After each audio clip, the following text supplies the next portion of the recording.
Habari, kwa majina naitwa Dr. Henry Gaswa Bahati, ni daktari wa afya ya kinywa na meno kutoka hospitali ya rufaa ya mkoa wa Dodoma. Na leo tutazungumzia tatizo la harufu mbaya ya kinywa.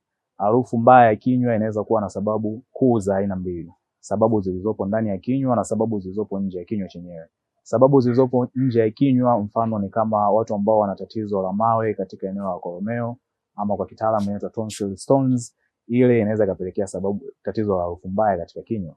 Sababu nyingine inaweza ikawa ni aina ya dawa unazozitumia. Kuna baadhi ya dawa ambazo ukizitumia zinaweza zikasababisha harufu mbaya ya kinywa, lakini pia kuna tatizo la kucheua gesi ambayo inakuwa tumboni. Ile pia inaweza ikasababisha mtu akapata tatizo la harufu mbaya ya kinywa. Tatizo la harufu mbaya ya kinywa pia inaweza kusababishwa na sababu ambazo ziko ndani ya kinywa chenyewe. Kwa mfano, mtu akiwa na jino ambalo limetoboka na lina mabaki ya chakula ambayo yamekaa kwa muda mrefu, inaweza ikapelekea tatizo la harufu mbaya ya kinywa. Lakini pia sababu nyingine inawezekana ni magonjwa ya fizi na meno ama kwa kitaalamu periodontal diseases. Hizi pia zinaweza kusababisha harufu mbaya ya kinywa.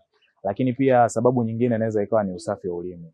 Kama ulimi hausafishwi kwa wakati, hausafishwi vizuri, inaweza kusababisha harufu mbaya ya kinywa. Kwa hizo ni sababu kuu za harufu mbaya ya kinywa ambazo ziko ndani ya kinywa chenyewe. Lakini pia napenda kuwakaribisha wakazi wa Dodoma katika hospitali yetu ya rufaa ya mkoa wa Dodoma.